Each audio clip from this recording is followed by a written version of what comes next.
ইফতি, আমি জানি আমি অনেক বড় একটা ভুল কাজ করে ফেলেছি তোমাকে অবিশ্বাস করে। তুমি প্লিজ আমাকে ক্ষমা করে দাও। আমি যদি সত্যিটা জানতাম তাহলে নিশ্চয়ই তোমার সাথে এরকম ব্যবহার করতাম না। তোমার প্রতি এমনিতেই আমার রাগ ছিল এবং সেটার বহিঃপ্রকাশ এইভাবে ঘটবে ভাবতেও পারিনি। ইফতি ঘুম ভাঙল আনুমানিক রাত 10টার দিকে। তাকিয়ে দেখলো তার পা ধরে কে যেন কান্না করছে আর আবুল তাবুল কথা বলছে। কণ্ঠ শুনে মনে হচ্ছে এটা নিহা ম্যাডাম। তার যেহেতু জ্ঞান ফিরেছে তাই তার পা কেবল একটু নাড়িয়ে ছাড়, আর অমনি নিহা টের পেয়েছে যে ইফতির জ্ঞান ফিরেছে। ঠিক সেই সময় নিহা ইফতির মুখের কাছে এসে বলল, প্লিজ আমাকে ক্ষমা করে দাও ইফতি, আমি আসলে বুঝতে পারিনি তোমার উপর রাগ ছিল আর তুমি আমাকে যে ফাঁদে ফেলে এখানে এনেছো, তাই ভাবছিলাম এটা হয়তো তুমি করেছো, কিন্তু আমার ভাবনা ভুল। প্লিজ আমাকে ক্ষমা করে দাও। কান্না করতে করতে বলল নিহা। ইফতি তার ছেলের সুরে বলল, ক্ষমা? আর আপনি নিজের বিবেকের কাছে প্রশ্ন করেন আপনি যে কাজ করেছেন তার কি ক্ষমা পাওয়া যায়? আমি জানি আমি যা করেছি তার কোনো ক্ষমা নাই, তাও তুমি আমাকে ক্ষমা করো ইফতি। নিহা কান্না করেই যাচ্ছে।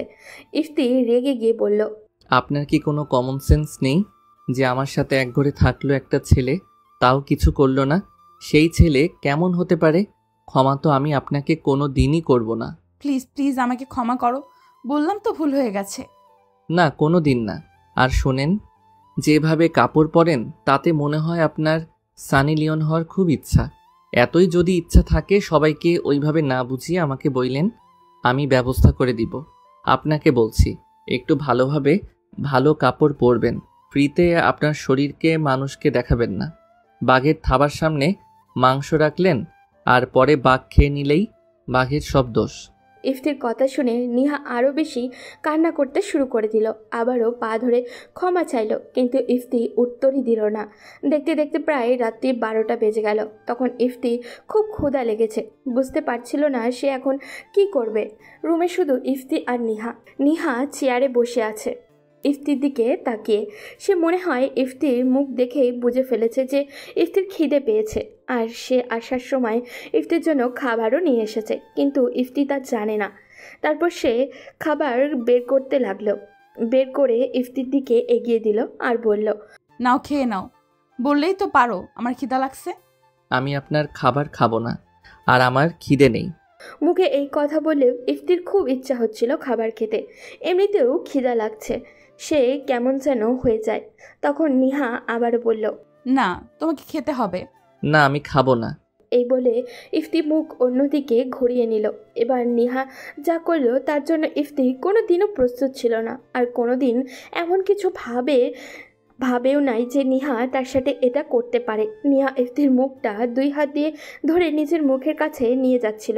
নিহা যখন ইফতির মুখের 2 পাশে হাত দিয়ে ধরলো, তখন মনে হলো ইফতির শরীর দিয়ে বিদ্যুতের শক বয়ে গেল। তখন ইফতি তার চোখ 2টা বন্ধ করে নিল।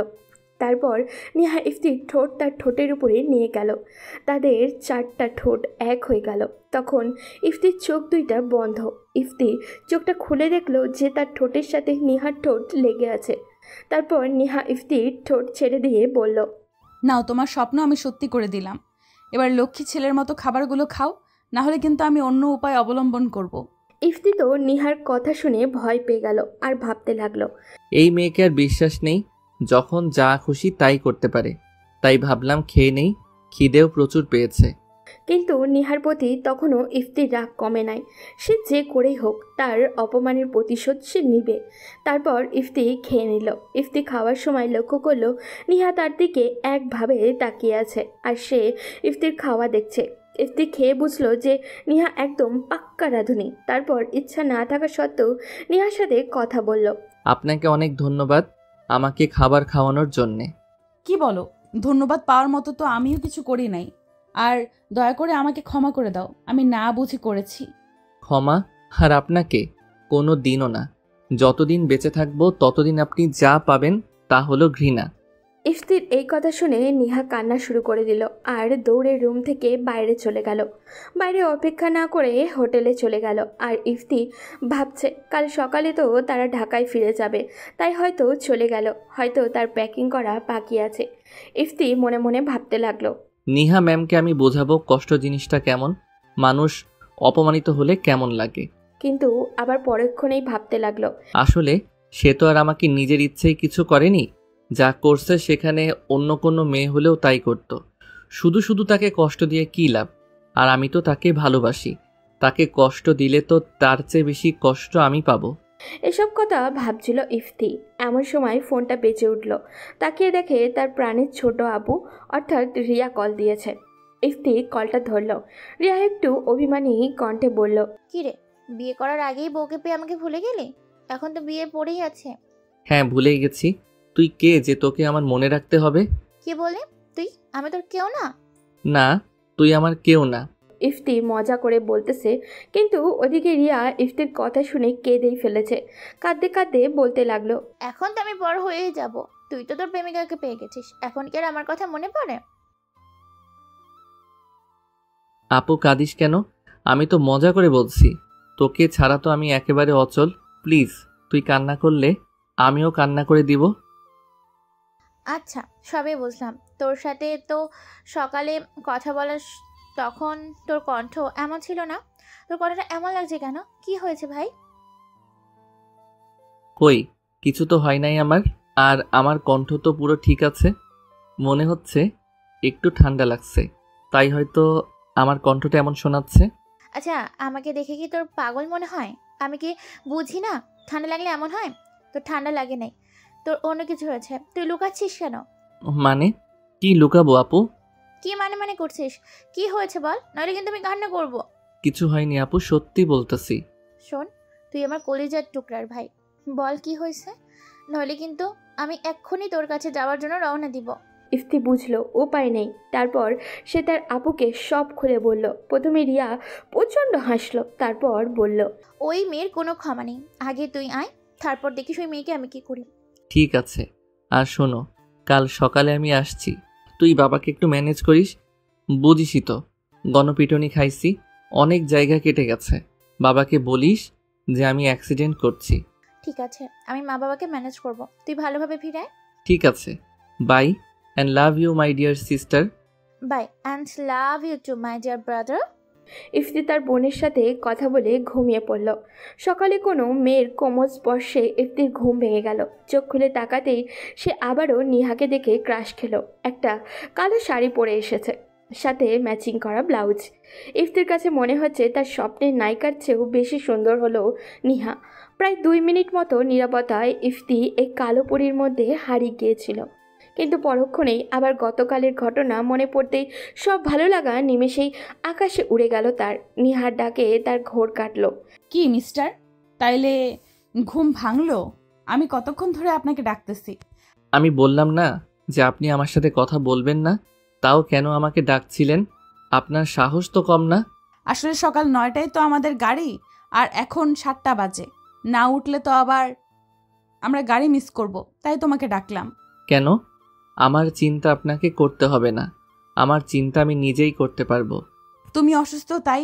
একদম চুপ, আমার সাথে ন্যাকামো করবেন না, বুঝলেন? ইফতি এই বলে গোসল করতে গেল, আর চোখে দেখলো নিহা তার দিকে তাকিয়ে আছে, আর তার চোখ দিয়ে পানি পড়ছে। ইফতি নিজের মুখ ফিরিয়ে নিয়ে খুঁড়িয়ে খুঁড়িয়ে হেঁটে গোসল করতে গেল। তারপর গোসল করে রেডি হচ্ছে, তখন আবারও নিহা গোসল করে বের হলো, আবারও কালো রঙের একটা শাড়ি পরে। আপনারা তো জানেনই ইফতির দুর্বলতা। বেচারা নিহাকে দেখে আবারও ক্রাশ খেলো, কারণ ভেজা চুলে নিহাকে একদম টাইটানিক মুভির রোজের মতো লাগছিল, যা দেখে ইফতির বুকের ভিতরে আবারও ব্যথা করা আরম্ভ করলো। কিছুক্ষণ পর ইফতি তার চোখ সরিয়ে নিল, কারণ সে চায় না নিহা তার এই অবস্থা দেখুক। তারপর নিহা রুম থেকে বের হয়ে গেল। তখন ইফতি নিজের কাছে আবারও মন দিল। ইফতি রেডি হয়ে বসে আছে। এমন সময় নিহা আসলো খাবার নিয়ে। তখন ইফতিকে উদ্দেশ্য করে বলল, দয়া করে আমার উপর রাগ করে খাবার খাওয়া বাদ দিও না। কে বলল আমি খাবার খাবো না? এই খাবারের টাকা আমি দিয়েছি। রাতে অমন করলে তাই আর কি বললাম। ঠিক আছে, আমি খেয়ে নিচ্ছি।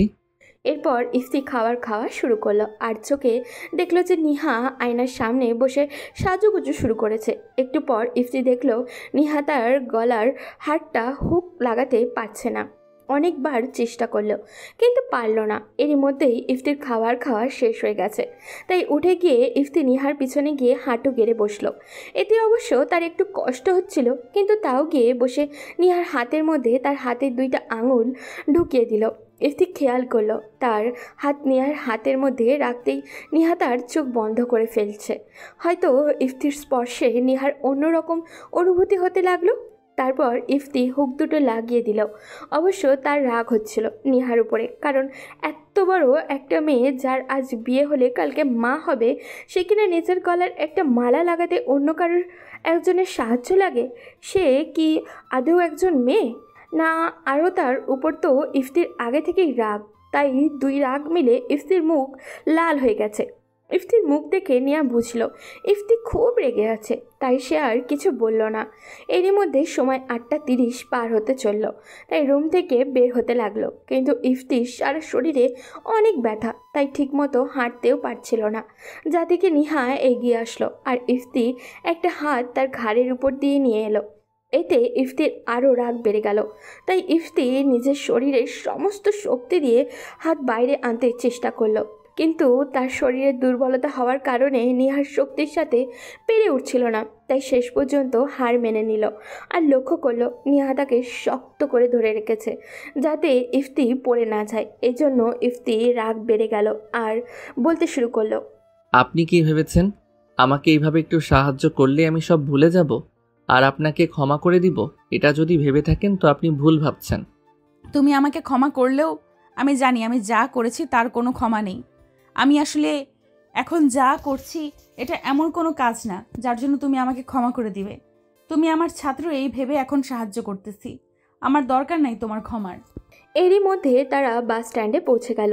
তারা যে হোটেলে উঠেছিল তার থেকে স্টেশন বেশি দূরে না, তাই আসার সময় যেভাবে হেঁটে এসেছিল এভাবেই আসলো। এখন সময় 8:45। নিহা ইফতিকে তার সিটে বসিয়ে দিয়ে বাইরে চলে গেল। ইফতির কাছে মনে হলো কিছু হয়তো কিনতে গেছে। আর হ্যাঁ, ইফতির আর নিহার সিট একসাথেই, তাই সে ইফতিকে জানালার পাশে বসিয়ে বাইরে গেল। কিছুক্ষণের মধ্যেই বাসে ফিরে আসলো। ইফতি দেখলো নিহার হাতে 2 বোতল পানি, সাথে কিছু খাবার আর ইফতির প্রিয় 2টা আইসক্রিম আর ইফতির জন্য কিছু মেডিসিন। তারপর নিহা ইফতির সিটে ফিরে আসলো আর ইফতিকে প্রেসক্রিপশনটা দিয়ে বলল, এটা তুমি তোমার কাছে রেখে দাও, ঢাকাতে গিয়ে তো আরও ওষুধ তোমাকে খেতে হবে, তাই এটা তোমার কাছে রাখো। আপনার সাহস দেখে আমি অবাক হচ্ছি। আপনি কোন সাহসে আমার পার্সোনাল জিনিসে হাত লাগান? সাহস করে হাত লাগাই নাই, আসলে রাতে ডাক্তার বলেছিল একটা ওষুধ তোমাকে যেন সকালে খাইয়ে দেই, কিন্তু সেটা হসপিটালে, দোকানে ছিল না। আর অনেক রাত হওয়ার আমি বের হই নাই, তাই এখন ওটা নিয়ে ওষুধটা কিনে এনেছি, আর এটা এখন তোমার খেতে হবে। এই বলে নিহা পাতা থেকে ওষুধটা বের করলো। ইফতি সাথে সাথেই বলল, আমি এটা খাবো না, আমি আপনার কেনা কিছুই খাবো না। তুমি না হয় এই টাকাটা আমাকে দিয়ে দিও। ঠিক আছে, তাইলে খাওয়া যেতে পারে। এই বলে ইফতি খেয়ে নিল আর নিহা জানলার পাশের সিট থেকে বের হয়ে নিহাকে জানলার পাশে বসতে দিল। এমন সময় গাড়ি ছেড়ে দিল ঢাকার উদ্দেশ্যে। ইফতি দেখলো নিহা জানালা খুলে দিয়ে বসে আছে। এমন সময় ইফতির পিচ্ছি বন্ধু সিয়াম ফোন দিল। কিরে লাভার ভাই, ম্যামকে পাইয়া আমাদের ভুলা গেলে নাকি? এই পিচ্চি হালা তোদের কি ভোলা যায়? দোস্ত তাড়াতাড়ি ক্যাম্পাসে আয়, তুই ছাড়া আর ভালো লাগে না। কয়েকটা জুনিয়র মাইয়া আছে যাদের দেখে আমি আর রাজু আবার ক্রাশ খেয়েছি। তুই এসে একটা ব্যবস্থা করে দে। তার মানে আমাকে এই জন্য ফোন করছিস? শালা তুই একটা মীর জাফর। দোস্ত রাগ করিস কেন? আচ্ছা দোস্ত, তুই নাকি নিহা ম্যাডামকে কিস করেছিস। আচ্ছা দোস্ত, কিস করার সময় কেমন অনুভূতি হয় একটু ব্যাখ্যা করবি? শালা দাঁড়া, আমি সামিয়াকে ফোন করে বলি তোর নাকি অন্য মাইয়াকে কিস করার খুব ইচ্ছা। আমি বুঝি না তুই আমার বন্ধু নাকি ওই সামিয়ার। ওই শালি সামিয়া আমার লাইফটা শেষ করে দিচ্ছে। দোস্ত প্লিজ ওর কাছে কিছু বলিস না, নইলে ওকে আজই বিয়ে করতে হবে। ও আমাকে সত্যি অনেক ভালোবাসে। তাইলে ওইটা নিয়েই থাক, আর বিয়ের পর দেখে নিস কিস খাওয়ার সময় কেমন অনুভূতি হয়। আচ্ছা নে ধর, তোর সাথে রাজু কথা বলবে। মামা কি অবস্থা, আর কবে আসবি? এই তো মামা আছি কোনো রকম, আজই আসবো, গাড়িতে উঠেছি। তোর ছাড়া এই কয়দিন ভালো করে একটাও ক্লাস করতে পারি নাই, কাল থেকে আবার মজা করে ক্লাস করতে পারবো। আর নেহা ম্যাডাম যে চিনিস, তাকে কিছু করছিস নাকি? এই শালা আমাকে দেখে কি জনি সিন্স মনে হয়? আর তুই কি বললি নিহা একটা জিনিস, তাই না? তুই জানিস তোর বোন নীলা আছে না, ও তো একদম সেই মাল। তুই কি বুঝলি? নীলা তোর বোন হয় আর ওকে তুই মাল বলতে পারলি? তাইলে তুই নিহাকে জিনিস কেমন করে বললি? সেও তো কারো না কারো বোন। আর শোন, ও তোর ম্যাডাম, পরের বার থেকে সম্মান করে কথা বলবি। দোস্ত, আমার ভুল হয়ে গেছে, পরের বার থেকে সম্মান করেই কথা বলবো। তা তোরও তো ম্যাডাম হয়, তুই সম্মান দিয়ে কথা বলিস? শালা নিহা আমার হবু বউ, তাই ওকে ম্যাম বলবো না, আর তুই নিহাকে ভাবি বলে ডাকবি। এই বলে ফোন কেটে দিল ইফতি। তার পাশে তাকালো, দেখলো নিহা গভীর ঘুমে আচ্ছন্ন। জানলা খোলা, তাই হালকা বাতাসে নিহার মাথার পাশের চুলগুলা উড়ছে, যাতে নিহার চেহারা আরও সুন্দর হয়ে উঠেছিল। ইফতির কাছে তার খুব ইচ্ছা হচ্ছিল চুল কয়টায় তার হাত দিয়ে সরিয়ে দিতে, কিন্তু কোথায় যেন বাধা পাচ্ছিল সে। এইসব ভাবতে ভাবতে বুঝলো তার চোখ বন্ধ হয়ে আসছে। তার কয়েক মিনিটের মধ্যেই ইফতি হারিয়ে গেল ঘুমের এক কল্পনার জগতে। আর কিছু মনে নেই তার। ইফতির যখন ঘুম ভাঙলো তখন দেখলো সে নিহার বুকের উপরে নরম কিছুর উপরে মাথা দিয়ে শুয়ে আছে। সে বুঝতে পারছিল না কিসের উপরে মাথা দিয়ে শুয়ে আছে। তার পরীক্ষা করার জন্য হাত দিয়ে ধরল। আসলে সে ধরে দেখতে চাইছিল জিনিসটা কী, তাই সে হাত এগিয়ে দিল। হাত দিয়ে ধরে বুঝলো আসল ব্যাপারটা, কিন্তু ততক্ষণে যা সর্বনাশ হবার হয়ে গেছে।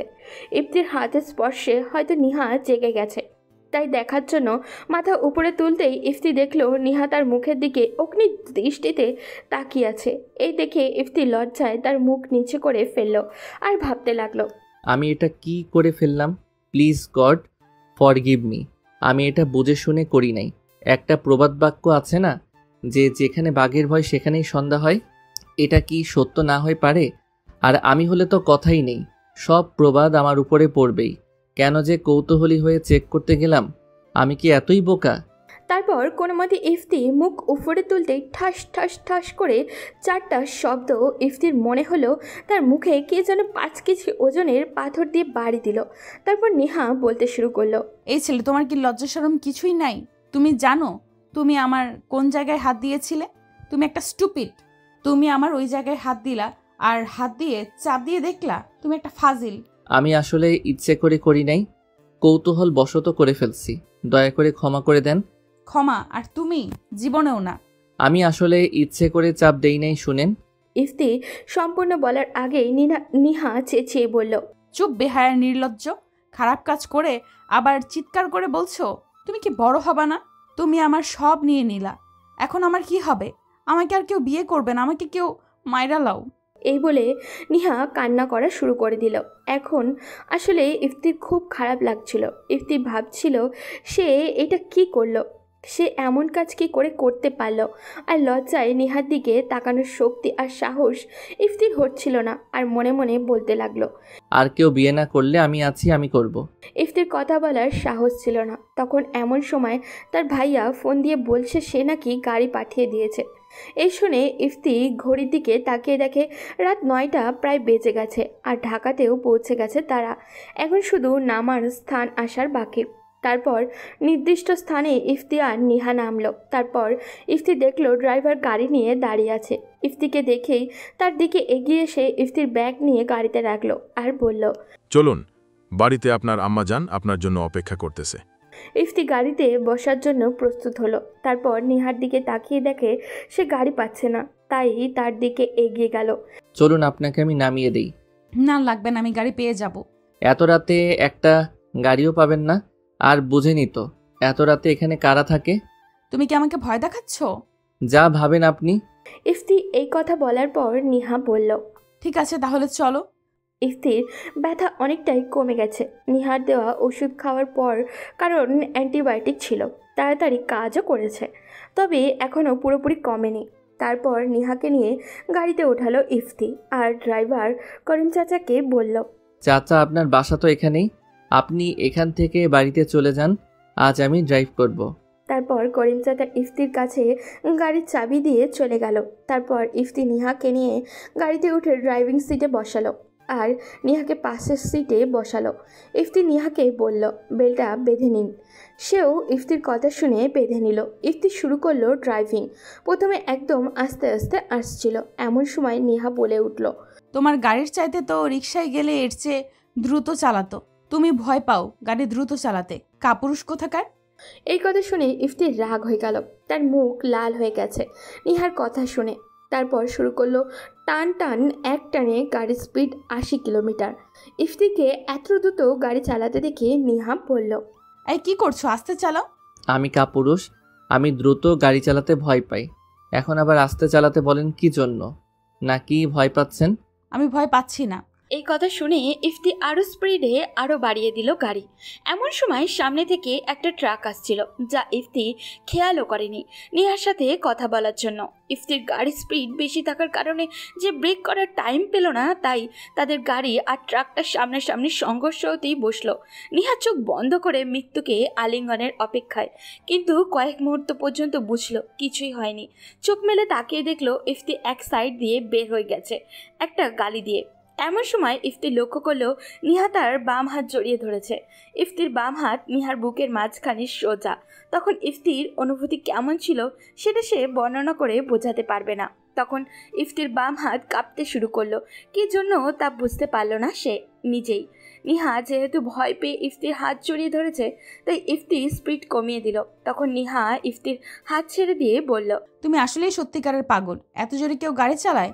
আর একটু হলেই তো দুজনের কেল্লা ফতে হয়ে যেতাম। আপনিই তো বললেন, তাই আমি দেখিয়ে দিলাম আমিও পারি।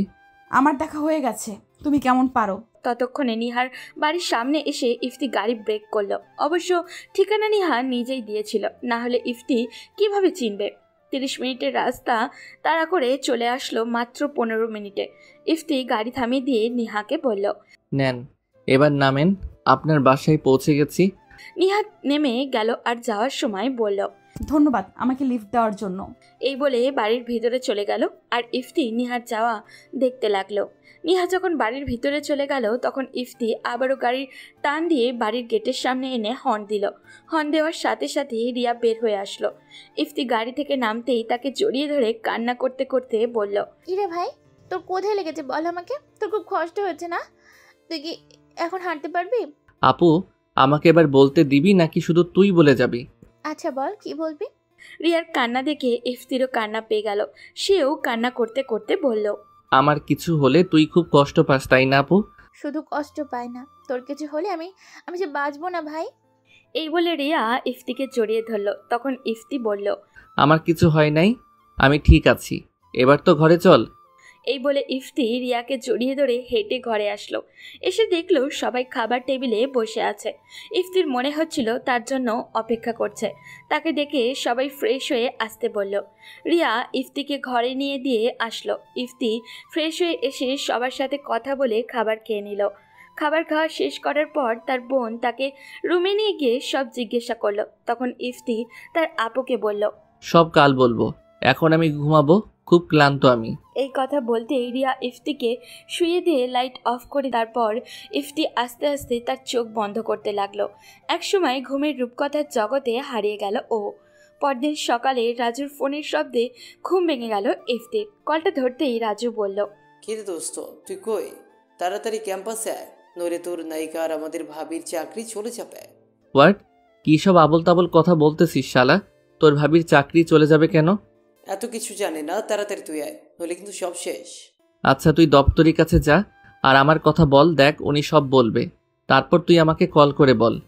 ওদিকে নিহা সকালে কলেজে যায়। এমন সময় একটা মিটিংয়ে তাকে ডাকা হয়। সে যায় এমন সময় কলেজের সভাপতি বলে ওঠেন, আপনাকে আমাদের এই কলেজে আর রাখা হবে না, আপনাকে বরখাস্ত করা হবে। কিন্তু কেন স্যার? আমার কি অপরাধ? কারণ আপনার মতো একটা নষ্টা মেয়েকে যদি আমাদের এই কলেজে রাখি, আমাদের কলেজের সম্মান চলে যাবে। আপনার কথা ঠিক বুঝলাম না স্যার। যে মেয়ে তার লজ্জাশরম কবর দিয়ে তারই একজন ছাত্রের সাথে 3টা রাত কাটাতে পারে, তার মতো মেয়েকে আমাদের কলেজে রাখা হবে না। এই কথা শুনে নিহা কিছু বলার ভাষা হারিয়ে ফেলে। তার চোখ বেয়ে পানি পড়তে থাকে আর মনে মনে ইফতির প্রতি ঘৃণা বাড়তে থাকে। কিন্তু এই কথার কোনো কিছুই ইফতি জানে না। ইফতি রেডি হয়ে ঘরে আসে ফোন নেওয়ার জন্য। এমন সময় রাজু ফোন করে যা বলে তা শোনার জন্য ইফতি তৈরি ছিল না। সে রাজুর কথা শুনে ধপাস করে বসে পড়ে। ওই সময় ইফতির চারিদিক যেন অন্ধকার হয়ে যায় আর ভাবতে থাকে, একমাত্র আমার জন্যই নিহার সম্মানের এই অবস্থা আর তার চাকরি চলে যাওয়ার দিকে। আমি এই কাজ কি করে করতে পারলাম? তখন ইফতির খুব কান্না পেল, মনে হচ্ছিল তার পৃথিবী থেমে গেছে। তখন আবার মনে পড়ল নিহার কথা। নিহার চাকরির টাকা দিয়েই তার মায়ের কোনো মতে চলে, তার তো আর বাবা নেই। ইফতি এখন কি করবে, কিভাবে নিহার সম্মান ফেরত এনে দিবে, সাথে চাকরিটাও ফিরিয়ে আনা চাই। এমন সময় ইফতির মাথায় একটা বুদ্ধি আসলো। তখন রাজুকে কল করে বলল, দোস্ত, একটা আইডিয়া বল যাতে নিহার সম্মান আর চাকরি দুটোর কোনো ক্ষতি না হয়। শালা, আমার মাথায় এমন কোনো বুদ্ধি আসছে না। শালা, তুই একটা বলদ, তোর দ্বারা কোনো কিছু সম্ভব না। আচ্ছা, আমার কাছে একটা প্ল্যান আছে। আচ্ছা, বল দেখি। শোন, আমাদের এমন কিছু করতে হবে যাতে নিহার কোনো কিছু না হয়। তাই আমি ভাবতেছি একটা মিথ্যা কাবিননামা বানিয়ে সবাইকে যদি বলি আমার আর নিহার বিয়ে হয়েছে, আমরা 3 দিনের জন্য কক্সবাজার হানিমুন করতে গিয়েছিলাম, তাইলে আর নিহার সম্মানের কিছু হবে না, আবার তার চাকরিরও কিছু হবে না। প্ল্যানটা কেমন বল? মামা, তুই একটা জিনিয়াস। তোর মতো বন্ধু থাকলে কোনোদিনই প্রবলেমে পড়বো না। কিন্তু দোস্ত, এটা করলে তুই ভাবছিস পরে কি হবে? পরে যা হবার হবে, এটা নিয়ে ভেবে কোনো লাভ নেই। আগের কাজটা আগে করে নেই। শোন, তুই জানিস আমি অসুস্থ, তাই আমার আসতে লেট হবে। তুই সিয়াম, রিয়াদ, মেঘলা আপু, সামিয়া আর ফারিয়াকে ফোন দিয়ে কাজী অফিসে যা। তুই, রিয়াদ আর সিয়াম আমার পক্ষের সাক্ষী, আর ফারিয়া, মেঘলা আপু আর সামিয়া নিহার পক্ষের সাক্ষী। আর মেঘলা আপু অনেক ভালো স্বাক্ষর নকল করতে পারে, তাই সহজেই নিহার স্বাক্ষর নকল করতে পারবে। জানি কাজী সাহেব প্রবলেম করবে, এই জন্য আলম দাদাকে ফোন করে নিয়ে যাস। আলম দাদা থাকলে ঢাকার সব কিছুই আমাদের, বুঝছিস? বুঝলাম, কিন্তু কোনো কিন্তু নাই, সব কিছু আমি দেখে নিব। তোকে যে কাজ করতে বললাম ওটা কর। আমি এখন বের হচ্ছি, আর তাড়াতাড়ি কাজটা শেষ করে ভার্সিটিতে আয়। ঠিক আছে দোস্ত। এই বলে ইফতি বের হয়ে গেল ভার্সিটির উদ্দেশ্যে। আর এদিকে রাজু সবার কাছে ফোন করে কাজী অফিসে সবাইকে আসতে বলল।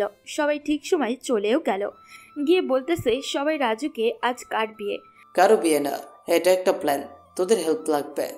তারপর রাজু সবাইকে ইফতির কথা বলাগুলো বুঝিয়ে বলে সবাই তো শুনে অস্থির। আর মেঘলা তো শেষ। তার সবাই কাজী অফিসের ভিতরে গিয়ে ঢুকলো। রিয়াদ কাজী সাহেবকে বলতে লাগলো, আসসালামু আলাইকুম। আসসালাম। তা বাবা, তোমাদের আমি কিভাবে সাহায্য করতে পারি? আপনি যে কাজ করেন ওই কাজই করে আমাদের সাহায্য করবেন। তোমাদের মধ্যে কে বিয়ে করবে? সে এখানে নেই। তাহলে বিয়ে দিব কিভাবে যদি কন্যা আর পুত্র এখানে না থাকে? তারা দুইজন ভার্সিটিতে ক্লাস করছে, আর আপনি এখানে বসে তাদের বিয়ে দিবেন।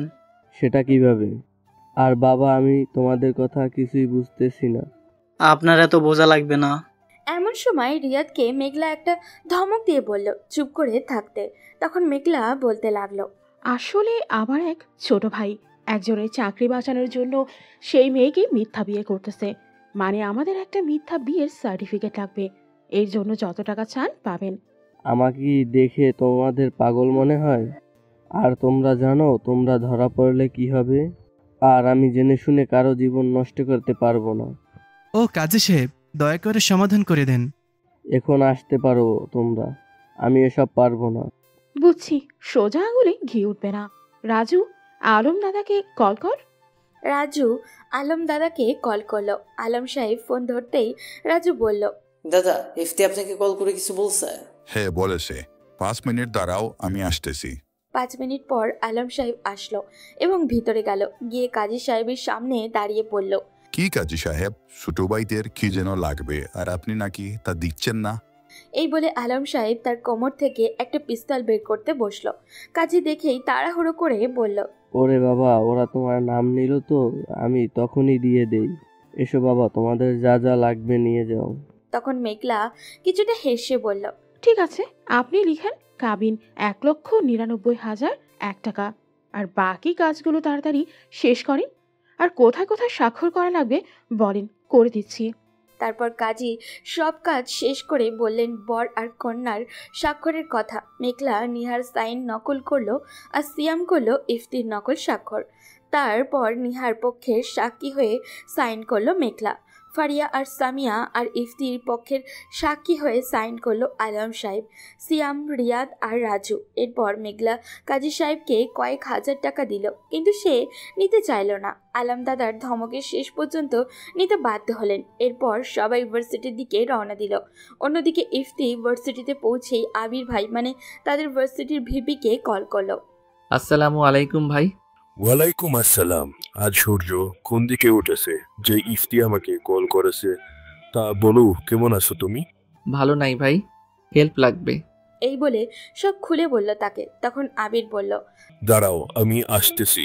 তখন ইফতি দাঁড়িয়ে ভাবতে লাগলো, শালার প্রেমই কোনোদিন করলাম না, আবার এখন একটা বউ হয়ে গেল। আল্লাহ জানে আজ ভিতরে কি হবে। গাড়ি থেকে নেমে ক্যাম্পাসে গেল ইফতি। তারপর সোজা আসলো প্রিন্সিপালের রুমের সামনে। এসে চেঁচামেচি শুনলো। তারপর ডিরেক্ট রুমের দরজার সামনে গেল, গিয়ে বলল, আসসালামু আলাইকুম স্যার, আমি আসতে পারি? ওয়ালাইকুম আসসালাম। হ্যাঁ এসো বাবা, কোনো সমস্যা? হ্যাঁ স্যার, আমার একটা সমস্যা আছে। এই বলে পাশে তাকাতেই দেখলো নিহা দাঁড়িয়ে আছে আর তার চোখ দিয়ে পানি বের হচ্ছে। তখন পাশ থেকে সভাপতি বলে উঠল, এই ছেলে, তোমার কাণ্ডজ্ঞান নেই? দেখছো না আমরা একটা সমস্যা নিয়ে কথা বলছি, আর যে বিষয়ে কথা বলছি সেটা একমাত্র তোমার জন্যই হয়েছে। বেয়াদব ছেলে একটা। আসলে স্যার তেমন কিছু না, একটু দরকারি কথা ছিল। আর স্যার, আপনারা নিহা ম্যামকে এইভাবে অপমান করছেন কেন? ইফতির এই কথা শুনে নিহা তার দিকে অসহায় দৃষ্টিতে তাকালো। তখন সভাপতি সাহেব বলে উঠলেন, ও তুমি তো নেকা, কিছুই বুঝো না। তুমি আর নিহা কক্সবাজারে গিয়েছিলে? হ্যাঁ গিয়েছিলাম। ওখানে কি কি করেছো? তা আপনাকে কেন বলতে যাব? বলবে কিভাবে? উনাকে নিয়ে ফষ্টি নষ্টি করেছো, আর আমরা তা জেনেও আমাদের কলেজে তাকে রাখবো? উনার মতো একটা নষ্টা মহিলাকে? এই মাইন্ড ইওর ল্যাঙ্গুয়েজ মিস্টার, কথা ভালোভাবে বলেন। একটা কথা আছে না, চুরের মায়ের বড় গলা। সে ফষ্টি নষ্টি করবে, আবার বড় বড় কথাও বলবে, আর আমরা তা জেনেও এমন একটা নষ্ট মহিলাকে আমাদের কলেজের শিক্ষক হিসেবে রাখবো? নষ্টা মহিলার হয়ে আবার তার নাগর আমাদের শাসাতে এসেছে। এই সরে বাচ্চা, তুই আর একটা বাজে কথা বললে তোর জিভ আমি কেটে ফেলবো। জানিস তোর মেয়ে কি করছে? তার বয়ফ্রেন্ডের সাথে রুম ডেট করছে, আর তা আবার ভিডিও করে তার নাগর ছেড়ে দিয়েছে। তুই আগে নিজের ঘর সামলা, তারপর মানুষের নামে মিথ্যা অপবাদ দিবি। ইফতির এই কথা শুনে সবাই একদম নিশ্চুপ হয়ে গেছে। সভাপতির মুখও বন্ধ। ইফতি আবারও বলল, তুই জানিস ও কে? কে? She is my wife. কি? শুনতে পাসনি? She is my wife. ইফতির কথা শুনে সবাই মনে হলো আকাশ থেকে পড়ল। আর নিহা ইফতির কথা শুনে এমনভাবে তার দিকে তাকালো, তাতে মনে হলো ইফতিকে আস্ত গিলে খেয়ে ফেলবে। আর ইফতিকে উদ্দেশ্য করে কে যেন বলতে যাবে, এমন সময় ইফতি নিয়াকে একটা চোখ টিপ দিল। ইফতির চোখ টিপ দেখে নিয়া হেসে ফেলল। ইফতি বুঝতে পারল নিহা তার অভিনয়টা বুঝতে পারছে। তখন ইফতির বুকে সম্পূর্ণ সাহস হয়ে গেল, তাই বলল, কি বলেছিলেন? আমি ফষ্টি নষ্টি করেছি? যদি কোনো স্বামী স্ত্রী একসাথে এক বিছানায় থাকা ফষ্টি নষ্টি করা হয়, তাহলে আমি তাই করেছি। তাহলে তো আপনিও করেছেন সেই রকম কাজ। তোমরা কবে বিয়ে করেছো? যেদিন আমরা কক্সবাজার গিয়েছি সেদিন। কাবির নামা দেখাও, তাইলে আমরা সবাই বিশ্বাস করব, আর নেহা ম্যাডামের চাকরিও যাবে না। আপনি যেভাবে প্রশ্ন করছেন তাতে আপনি মনে হয় অপরাধ ট্রাইব্যুনালের বিচারক, আর আমি আপনাকে এই কাগজগুলো দেখাতে বাধ্য নই। তাহলে আমরাও বিশ্বাস করতে পারছি না যে তোমার সাথে নিহার বিয়ে হয়েছে, আর তার চাকরিও থাকছে না। ইফতি কিছু বলতে যাবে, এমন সময় আবিরের আগমন। এসেই ইফতিকে সব জিজ্ঞাসা করলো। ইফতিও সব বলল। আবির বলল কাবির নামা দেখাতে। ইফতি বলল একটু ওয়েট করতে। অল্প কিছু সময় পর মেঘলারা সবাই চলে আসলো কাবির নামা নিয়ে। ইফতিও খুশি মনে দেখিয়ে দিল। সবাই দেখে তো অবাক হয়ে গেল। সবচেয়ে বেশি অবাক হলো নিহা। ইফতির দিকে নিহা এমনভাবে তাকাচ্ছিল, তাতে মনে হলো ইফতিকে একদম খেয়েই ফেলবে। তারপর ওখানে যারা ছিল তারা নিহার কাছে ক্ষমা চাইল। সভাপতি সাহেব এসে নিহার হাত ধরে ক্ষমা চাইল আর বলল, আমার ভুল হয়ে গেছে মা, আমি না জেনেই অনেক খারাপ কথা বলে ফেলেছি, তাই মা আমাকে ক্ষমা করে দিও। না ঠিক আছে, আমি কিছু মনে করি নাই। আপনি কোনো ভুল করেন নাই, আপনি না জেনেই ওই কথাগুলো বলে ফেলেছেন। নিহা মাথা নিচু করে বলল। এই কথা বলে নিহা ইফতির হাত ধরে বাইরে নিয়ে আসলো আর বলতে লাগলো, এই ছেলে, তোমার সাথে আমার বিয়ে কবে হলো আর তুমি মিথ্যা কথা বললে কেন? তুমি জানো এই কথা আমার মায়ের কানে গেলে কি হবে? আমার মা এত কষ্ট পাবে যে বলে বোঝাতে পারবো না। তুমি এটা ঠিক করলে না। একবার ভেবে দেখেন, আমি যদি এইগুলো না বলতাম তাহলে আপনার সম্মান কই যেত? সবাই আপনাকে নষ্টা মহিলা বলে অপবাদ দিত, নিজের এই চাকরিটাও চলে যেত। তখন কি করতেন? এই বলে ইফতি চলে আসলো। ইফতি জানতো না যে তাদের প্রিন্সিপাল সাহেব ইফতির বাবার ভালো একজন বন্ধু। তিনি এখানে ঘটে যাওয়া সকল কাহিনী বলার জন্য ইফতির বাবার কাছে ফোন দিয়েছেন। আসসালামু আলাইকুম। ওয়ালাইকুম আসসালাম। কিরে, কেমন আছিস? আর আজ সূর্য কোন দিকে উঠেছে যে বিশ্ববিদ্যালয়ের শিক্ষক আমাকে ফোন করেছে? ভালো আছি মিস্টার চৌধুরী। আর আজ সূর্য পূর্ব দিকে উঠেছে তো। তা তুই কেমন আছিস? তোর স্বভাবটা এখনো পাল্টাস নাই। আগেও আমাকে চৌধুরী সাহেব বলতি, এখনো বলিস। আমি ভালো আছি। তুই কি ফিরে আসিস? তোর সাথে একটু গুরুত্বপূর্ণ কথা ছিল, তুই তো আমাকে ভুলে গেছিস। হ্যাঁ, আমি ফ্রি আছি। তোকে কি কোনোদিন ভোলা যায়? তুই হলি আমার জিগারের দোস্ত। যদি এত আমাকে বন্ধু ভাবতি তাহলে ছেলের বিয়েতে আমাকে দাওয়াত দিতি। কি? আমার ছেলের বিয়ে? বড় ছেলের তো অনেক আগেই বিয়ে দিছি, আর ছোট ছেলে তোর বিশ্ববিদ্যালয়ে পড়ছে। দেখ, মজা করবি না। তোর ছোট ছেলে মানে ইফতিকে বিয়ে দিলে আর আমার সাথে এখন মজা করছিস? হোয়াট? আমার ছেলে বিয়ে হলো আর আমি জানলাম না? আজব ব্যাপার। তোর ছেলের আমাদের কলেজের একটা ম্যাডামের সাথে বিয়ে দিলি আর আমাকে বললি না, আর এখন তুই না জানার ভান করতেছিস? তুই এটা কি বলিস? আমি তো কিছুই বুঝতে পারছি না। এরপর স্যার ইফতির বাবাকে সব খুলে বলল। ইফতির বাবা তো শুনে আকাশ থেকে পড়ল। ইফতির বাবার একেবারে চুপ হয়ে গেল। তার মুখ থেকে কথাই বের হচ্ছে না। তার মাথায় শুধু একটাই কথা ঘুরপাক খাচ্ছে যে ইফতি এই কাজ করতে পারে না। ইফতি এটা কিভাবে করতে পারলো? এই ভাবতে ভাবতে ইফতির কাছে ফোন দিল। তুমি কোথায়? আর শুনলাম তুমি নাকি বিয়ে করছো তোমার ক্লাসের ম্যাডামকে। আব্বু, আমি তো ক্যাম্পাসে। আর এইগুলো কে বলল? দেখ, আমি তোকে কোনোদিন কোনো কাজে বাধা দেইনি। তুই কি করে আমার সব মান সম্মান ডুবাতে পারলি? বাবা, আমি এসব কিছু করি নাই তো। শোনো। চুপ, মিথ্যাবাদী। তোমার মুখ থেকে আমি আর একটা কথাও শুনতে চাই না। তুমি এটা কিভাবে করলে? তুমি বিয়ে করবে সেটা তোমার ভাবি বা তোমার কলিজার বোনের কাছে বলতে পারতে। তুমি আমাদের না জানিয়ে এটা কিভাবে করতে পারলে? বাবা, আমি এসব কিছু করি নাই। আমার কথাটা একবার শোনো। তোমার কোনো কথা শোনার আমার কোনো ইচ্ছা নেই।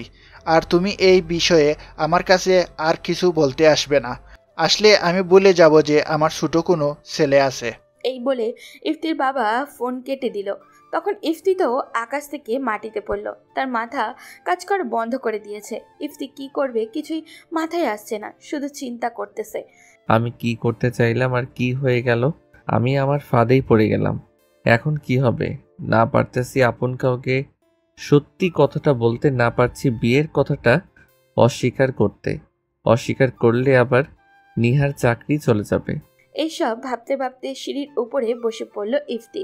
বসে মনে মনে বলতেছে, হে আল্লাহ, তুমি আমাকে এখন বলে দাও কি করব। আমার এই রকম অবস্থা দেখে আমার সব বন্ধুরা এগিয়ে আসলো, আমাকে জিজ্ঞাসা করলো কি হয়েছে। ওদের সব বললাম। ওরা তো শুনে অবাক হয়ে গেল। সবাই আমাকে বুদ্ধি দিল বাবাকে গিয়ে সত্যিটা বলে দিতে। আমিও ভাবলাম আমার কথা তো বাবা শুনবে না, তাই বড় আপু, বড় দুলাভাই, মেজো আপু, মেজো দুলাভাই আর আমার প্রাণের আপুকে দিয়ে আব্বুকে বলাতে হবে, তাইলে আব্বু বিশ্বাস করবে। এই ভেবে পকেট থেকে ফোনটা বের করছি। এমন সময় ভাইয়ার ফোন। ফোন ধরতেই তো হাতটা কাঁপতে লাগলো, তাও ভয়ে ভয়ে ফোনটা ধরলাম। তুই কই? এই তো ভাইয়া, ক্যাম্পাসে। তুই নাকি বিয়ে করলি? শেষে তুই আমাকে এই কথা বললি? আমি বিয়ে টিয়ে কিছু করি নাই। দেখ, হাসবি না। আমি তোর হাসি দেখার মুডে নাই। হাসি দেখবি কিভাবে? আমি তো ফোনের মধ্যে হাসতেছি, তাই দেখতে পারবি না। তুই তো এখন খালি শুনতে পারবি। চুপ। তুমি বেশি বড় হয়ে গেছো, তাই না? বেশি বেয়াদব হইছ। ভাইয়া, তুই যা ভাবছিস তেমন কিছু না। আসলে আমি... চুপ। তোর কোনো কথা আমি শুনতে চাই না। তুই যেখানেই থাকিস 30 মিনিটের মধ্যে বাসায় আসবি, নইলে তোর খবর আছে। এই বলে ইফতির ভাইয়া ফোন কেটে দিল আর ইফতি নির্বোধের মতো দাঁড়িয়ে না থেকে গাড়িতে উঠে বাড়ির উদ্দেশ্যে রওনা দিল। আর এইদিকে ইফতির বাবা তাদের প্রিন্সিপালের কাছ থেকে নিহাদের বাড়ির ঠিকানা নিয়ে নিহার মায়ের কাছে সব বলে। নিহার মা তো নির্বোধ হয়ে যায়। তারপর সে আর ইফতির বাবা দুজনে আবারও বিয়ে দেওয়ার সিদ্ধান্ত নেয়। মানে হলো নকল বিয়ে থেকে আসলভাবে বিয়ে দিতে চায় এবং দিন তারিখও ঠিক করে আসে। কিন্তু এইগুলা আসল দুইজনের কেউই জানে না। দিন তারিখ দিয়ে ইফতির বাবা চলে আসে আর নিহার মা নিহাকে কল করে তাড়াতাড়ি বাড়িতে আসতে বলে। নিহাও রওনা দেয়। একমাত্র আল্লাহ তাআলাই জানে আজ তাদের কপালে কি আছে। আর নিহার মা নিহাকে কিছু বললে নিহা ইফতিকে গুলি করে মারবে। এমনিতেই তার উপরে সেই বাসের কাহিনী নিয়ে এখনও রেগে ফায়ার হয়ে আছে।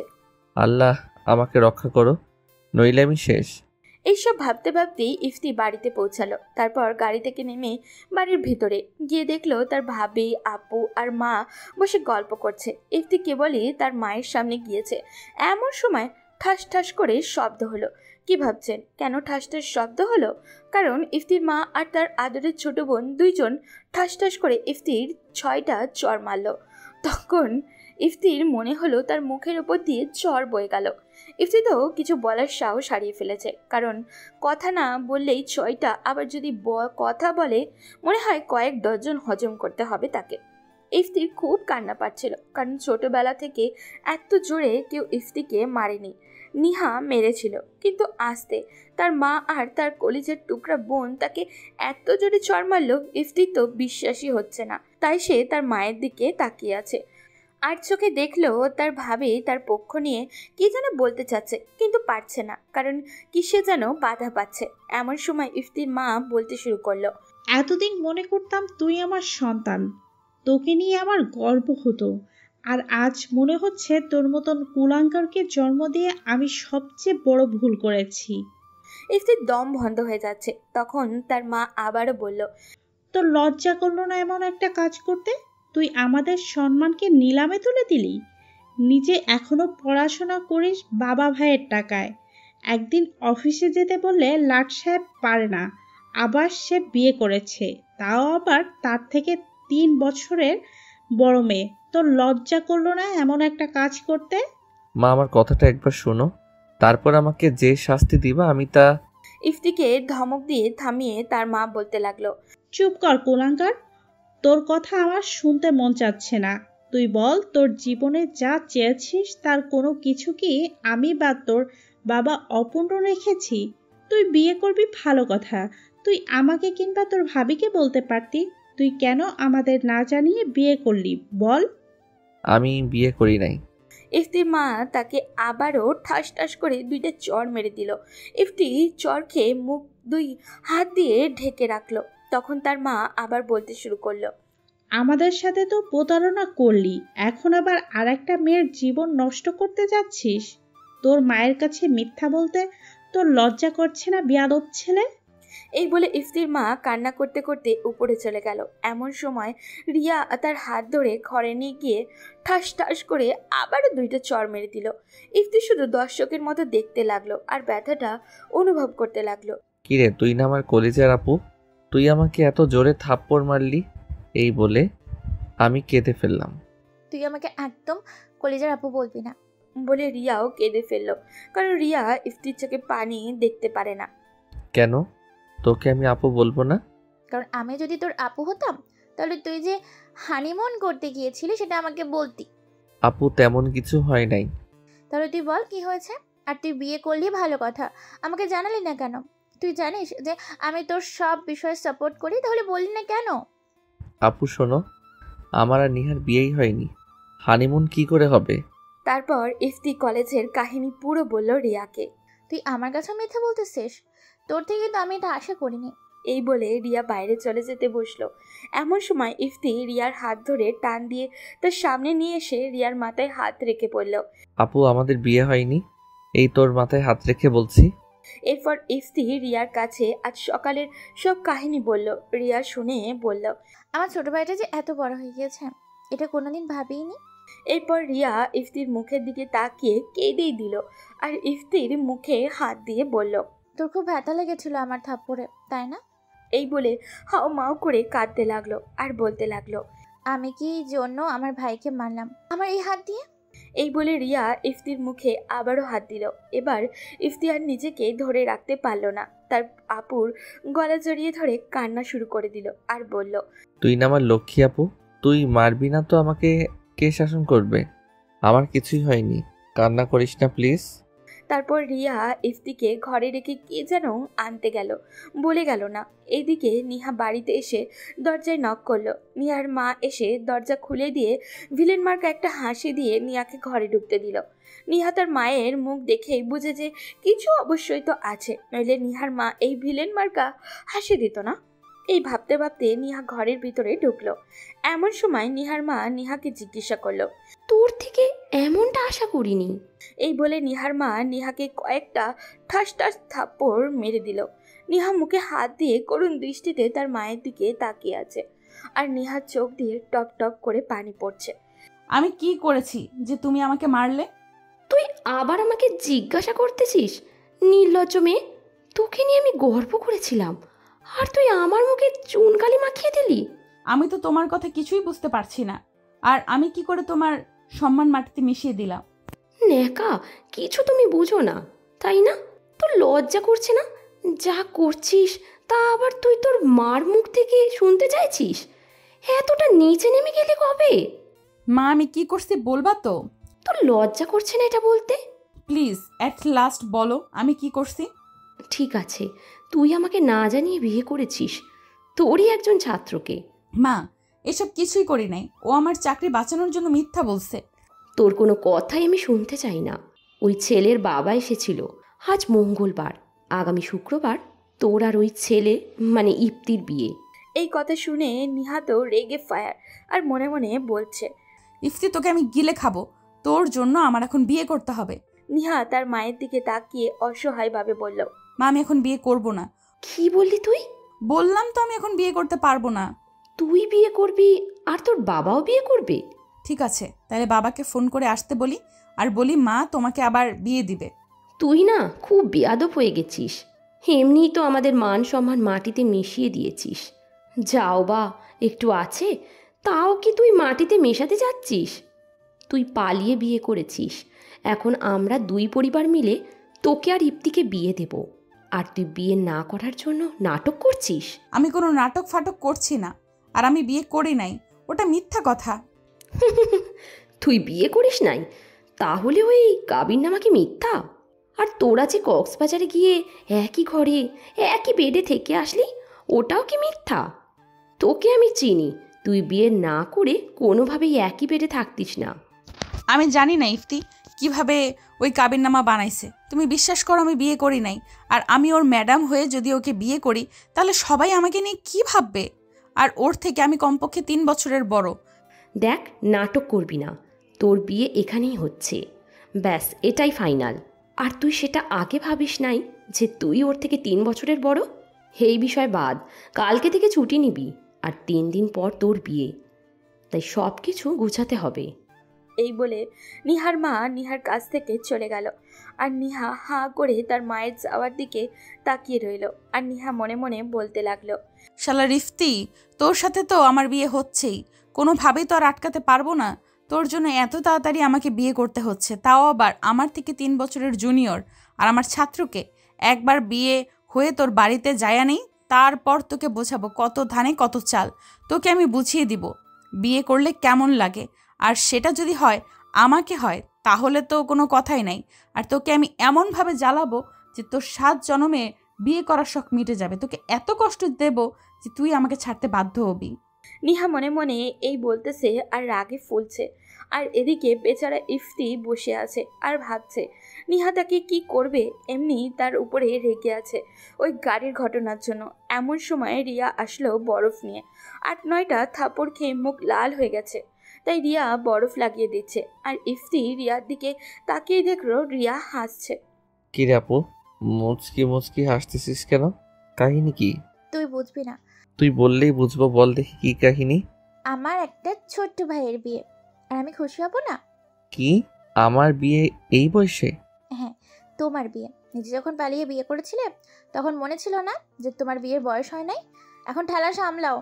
আমি বিয়ে করব না। আর মেয়েটাকে? বিয়ে তো তোকে করতেই হবে, যেমন ভুল করেছো এখন তো শুধরাও।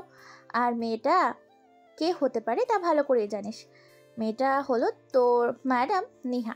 শুনে তো ইফতি কান্না করার বদলে খুব খুশি, কারণ হাজার হলেও জীবনের প্রথম কাজ তাকে কি ভোলা যায়। কিন্তু পরক্ষণেই মনে পড়ে গেল তার সাথে ঘটে যাওয়া নিয়ার সব কথা। মনে পড়তেই ইফতির মুখ কালো হয়ে গেল। তাও সে ভাবতে লাগলো, যা হওয়ার হবে, তাও যে আমার স্বপ্ন পূরণ হবে। এমন সময় ইফতির ফোনটা বেজে উঠল। তাকিয়ে দেখলো তার হবু বউ ফোন দিয়েছে। ইফতি চিনতে পেরেও না চেনার ভান করে রিসিভ করে বলল, হ্যালো, আসসালামু আলাইকুম। ওয়ালাইকুম আসসালাম। কে বলছেন আপনি? তোর জম, তোকে আমি লবণ লাগিয়ে গিলে খাবো। হেই মিস, সাবধানে কথা বলুন। পরিচয় দেন, নইলে কিন্তু ভালো হবে না। তুই কি করবি আমায়? আমি তোকে মারতে মারতে এমন অবস্থা করব যে তুই তোর বাবার নাম ভুলে যাবি। আর আমি কে তাই না? শোন তাইলে আমি কে। আমি হলাম সেই মেয়ে তোর কারণে যাকে বিয়ে নামক বাঁধনে ধরা পড়তে হচ্ছে। তোরে আমি কোনো দিন ক্ষমা করব না। আমি কি দোষ করেছিলাম যার জন্য তুমি আমার মায়ের কাছে, তোমার ফ্যামিলির কাছে, কলেজের শিক্ষকদের কাছে ছোট করলে? আমার আজ যা অবস্থা এর জন্য শুধুমাত্র তুমিই দায়ী। নিহা কান্না করতে লাগলো। ইফতি অসহায়ভাবে বলল, আসলে ম্যাম, আমি এসব ভেবে কোনো কাজ করিনি।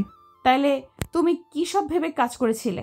আসলে আপনার চাকরিটা চলে যাচ্ছিল, তাই আমি ভাবছিলাম আমি এই কাগজটা দিলে হয়তো আপনার চাকরিটা যাবে না। আর আপনাকে নিয়ে যে অপবাদ ক্যাম্পাসে ছড়িয়েছে সেটা আর কেউ খারাপভাবে নিবে না। আর শুনেন, আমার জন্য আপনার কিছু হয়নি। আপনি আমার সাথে বাজি ধরেছিলেন আর আপনি সেই বাজিতে হেরে গিয়েছিলেন, যার জন্য আপনি আমার সাথে কক্সবাজার গিয়েছিলেন। কিন্তু আপনি আমার প্রাপ্য সবকিছু দেন নাই, বরং আপনার জন্য আমাকে একদিন হসপিটালে থাকতে হয়েছে। কি বললে? তুমি আমার সাথে কিছু করো নাই? তুমি আমার এমন জায়গায় হাত দিয়েছো যে জায়গায় পর পুরুষ কেউ হাত দেয় না। বেয়াদব ছেলে, তোমার শিক্ষা আমি দিব, আগে আমার বিয়েটা হয়ে নেক। এই বলে ফোন কেটে দিল নিহা। ইফতি ফোনটা বেড়ে ফেলে দিয়ে ভাবতে লাগলো, বিয়ের আগেই আমাকে এমন হুমকি দেয়, আল্লাহই একমাত্র জানেন বিয়ের পরে আমার সাথে কি কি করবে। এমন সময় রিহা ইফতিকে রাতের খাওয়ার জন্য ডাক দিল। তারপর বেচারা হতাশ নিয়ে খাবার খেতে চলে গেল। সবাই মনে হয় তার জন্যই অপেক্ষা করছিল খাবার টেবিলে। ইফতি গিয়ে দেখলো সবাই প্লেটের সামনে নিয়ে বসে আছে। ইফতি যেতেই তার বাবার সামনে চেয়ারটাতে বসে পড়ল। তারপর ইফতি বাবা শুরু করলো, শোনো, জীবনে তোমাকে আমি কোনো কিছুতেই জোর করিনি। সব জায়গায় তোমার যা মন চেয়েছে তুমি তাই করেছো। বিয়ের মতো একটা সিদ্ধান্ত যে নিলে তাও আমাদের জানানোর প্রয়োজন মনে করোনি। বাবা বলতে আমার মুখ থেকে বাবা কথাটা কেড়ে নিয়ে ধমক দিয়ে বলল, চুপ বেয়াদব ছেলে, তুমি তো আগে এমন ছিলে না। কোনোদিন আমার মুখের উপর কথা বলনি। বিয়ে করার জন্য এত নিচে নেমে গেলে। শোনো, এতদিন তুমি যা বলছো আমরা তাই করেছি, আর আজ আমি যা বলবো তোমাকে কাল থেকে তাই করতে হবে। ঠিক আছে বাবা, বলেন আমাকে কাল থেকে কি কি করতে হবে? আর 2 দিন পর তোমার বিয়ে। আমাকে আর তোমার ভাইকে আয়োজন নিয়ে ব্যস্ত থাকতে হবে, তাই তোমার আম্মুর সাথে শপিং করতে যাওয়ার লোক নাই, তুমি যাবে ওদের সাথে। ঠিক আছে আব্বু। শোনো, রাতে তোমার বড় আপু আর মেজো আপু আসবে, আর তোমার দুলাভাই আসবে তোমার বিয়ের দিন। কাল সকালে তোমার আম্মু সবাইকে নিয়ে মার্কেটে চলে যাবে, আর তুমি সকালে উঠে ফ্রেশ হয়ে 11টার দিকে নিহাকে ড্রপ করে তোমার আম্মু যেখানে থাকবে ওইখানে নিয়ে যাবা। কি? আমি এটা পারবো না। ওই মহিলাকে আমি ড্রপ করতে পারবো না। না পারলে তোমার জন্য এই বাড়ির দরজা চিরতরের মতো বন্ধ। আর নেহাকে বিয়ে করার আগে মনে ছিল না সে কেমন? ঠিক আছে। এই বলে খাবার সম্পূর্ণ না করে উঠে পড়লাম রাগে। শালার বিয়ে না করেই যদি সে আমার বউ হয়ে যায় তাইলে কেমন লাগে একবার চিন্তা করেন। আমার কথা তো কেউ বিশ্বাসই করে না। এই ভাবতে ভাবতে রুমের দিকে গেল ইফতি। গিয়ে দেখে ফোনটা বিছানায় ভূমিকম্প শুরু করেছে, মানে ফোনে কেউ কল করছে। ফোনটা হাতে নিয়ে দেখে সিয়াম কল দিয়েছে।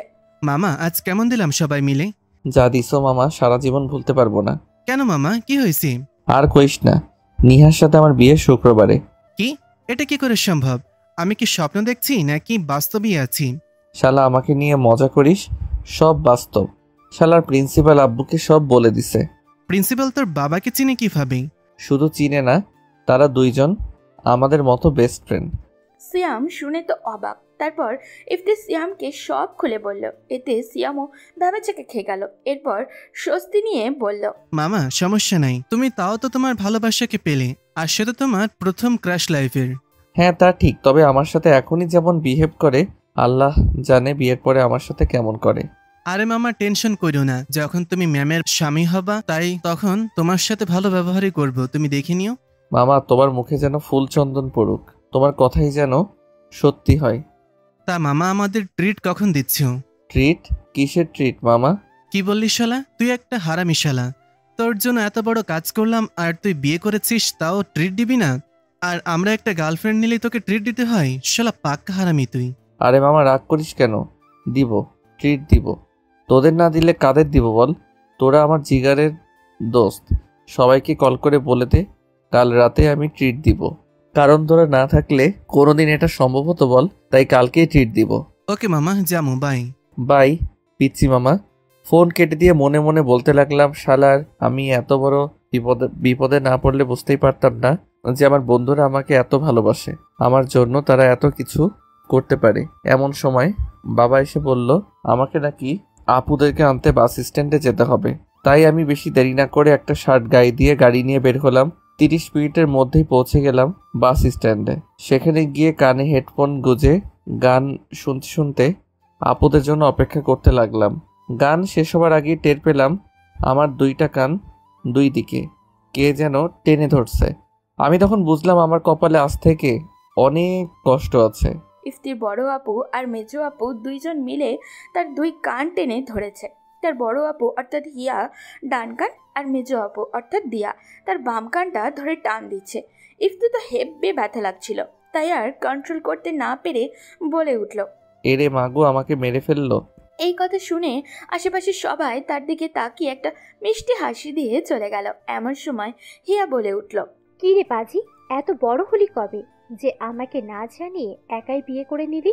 সময় পাই নাই বলার, তাই বলিনি।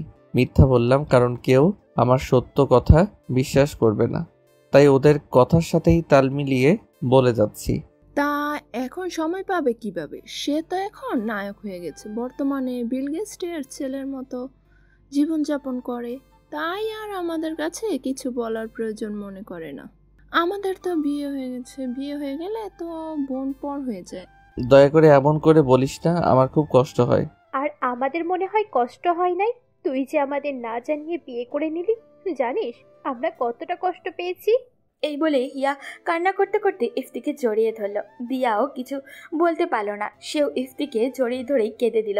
বোনের কান্না দেখে কি ভাই কান্না না করে থাকতে পারে? তাই ইফতিও কান্না করতে করতে দুই হাত দিয়ে দুজনকে জড়িয়ে ধরল আর মনে মনে বলতে লাগলো, সত্যি আমি খুব সৌভাগ্যবান, নইলে এমন 3টা বোন পেতাম না। আমাকে খুবই ভালোবাসে আমার 3টা বোন, আমিও কম কিসে, আমিও তাদেরকে অনেক অনেক ভালোবাসি। এমন সময় দিয়া একটু ধমক দিয়ে বলে উঠল, কি রে, কান্না করে কি এখানেই সারা রাত কাটাবি নাকি বাড়িতেও যাবি? হ্যাঁ হ্যাঁ চল। তাড়াতাড়ি চল মা, তোদের জন্য অপেক্ষা করছে। এই বলে ইফতি গাড়িতে উঠে গাড়ি চালানো শুরু করলো। হিয়া আর দিয়া পিছনের সিটে বসে গল্প করতেছে, ইফতি ছোটবেলার সব কাহিনী নিয়ে। এমন সময় হিয়া বলে উঠল, আচ্ছা ইফতি, আমাদের ছোট্ট ভাবিটার নাম কি? নাম দিয়ে কি করবি রে? যখন এই বাড়ি আসবে তখন তার কাছ থেকেই শুনে নিস। আমার লক্ষ্মী ভাই, বল না কি নাম তার? ওর নাম হলো নিহা, আমাদের ক্লাস টিচার। তা তো জানি, খালি নামটাই জানতাম না। আচ্ছা ভাই, নিহা কেমন দেখতে? আই মিন ওর চেহারা কেমন? আচ্ছা তোরা কি জানিস না আমার পছন্দ কেমন? জানিসই তো, সবসময় আমি সেরার চাইতেও সেরাটা পছন্দ করি। জানি তোর পছন্দ কেমন। তোর পছন্দ হলো একদম বাজে, তা আমরা জানি। তোরা কালই দেখিস কেমন দেখা যায়। ঠিক আছে, দেখবো নে। কি ঘোড়ার ডিম নিয়ে আসতেছোস? আচ্ছা তোদের প্রেম কাহিনী বলবি না আমাদের কাছে? অবশ্যই বলবো, যদি কোনোদিন সুযোগ আসে। এইসব কথা বলতে বলতে তারা বাড়ি চলে আসলো। ইফতির বোনেদের তার মা আর রিয়া এগিয়ে নিয়ে গিয়ে ওদের সাথে গল্প করতে লাগলো। কিন্তু ইফতি একটা জিনিস লক্ষ্য করলো তার মা তার মিথ্যা বিয়ের কথা শুনে তার সাথে ভালোভাবে কথা বলছে না, আর তার বাবাও না। এই দেখে ইফতি মনে মনে অনেক কষ্ট পাচ্ছিল, কিন্তু সব প্রকাশ করছিল না, মনের মধ্যে চেপে রাখছিল আর মনে মনে বলছিল, আব্বু আম্মু আমার সাথে তো ভালোভাবে কথা বলছো না। যেদিন জানবে আমি কি করেছি সেদিন বলবে এমন সন্তান জন্ম দিয়ে আমি সার্থক। কিন্তু সেই দিনটা অনেক দূরে। আমিও দেখি তোমরা আমাকে কত অবহেলা করতে পারো। মনে মনে এই কথা ভাবতে ভাবতেই ইফতির চোখ দিয়ে পানি বের হচ্ছিল। ইফতি চোখটা মুছে ফ্রেশ হতে চলে গেল। আর এইদিকে ইফতির বাবা নিহার মাকে ফোন করে বলছে কাল নাকি নিহা ইফতির আম্মুদের সাথে শপিংয়ে যাবে। আরও বলছে কলেজ থেকে যেন কয়েকদিনের ছুটি নেয়, কালকে কলেজে গিয়ে। আর ইফতির কথা বলেছে তাকে নাকি কাল নিহাকে কলেজ থেকে নিয়ে মার্কেটে যাবে, মার্কেটে যেতে হবে। এটা শুনে তো নিহা খুশিতে আত্মহারা, কারণ কাল তাইলে ইফতিকে অনেক প্যারা দিতে পারবে নিহা বসে বসে প্ল্যান করছে কাল কিভাবে ইফতিকে প্যারা দিবে।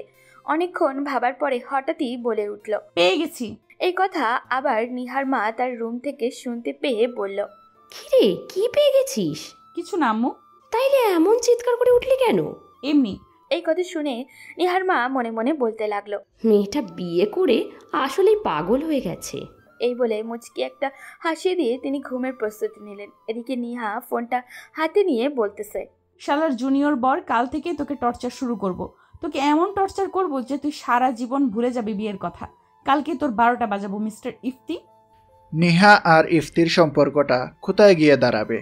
সিনিয়র নিহা আর জুনিয়র ইফতির মিথ্যে বিয়ে, কিন্তু তাতে কি সত্যিকারের ভালোবাসার জন্ম হবে, নাকি নিহা কোনো একটা প্ল্যান করে সব কিছু আটকে দেবে, ইফতিকে পেরা দিয়ে এই বিয়েটা ভেঙে দেবে? তাদের গল্পে একের পর এক চমক, ভালোবাসা, দ্বিধা আর মিষ্টি ঝগড়ায় ভরা এই সম্পর্কের শেষটা কি হবে? গল্পটা পুরো শুনতে হলে এখনই আমাদের চ্যানেলটি সাবস্ক্রাইব করে রাখুন আর কমেন্টে জানিয়ে দিন নিহা ইফতির এই জুটিকে কেমন লাগছে আপনাদের। আপনার প্রতিটা মন্তব্য আমাদের নতুন পর্ব বানাতে অনুপ্রেরণা দেয়।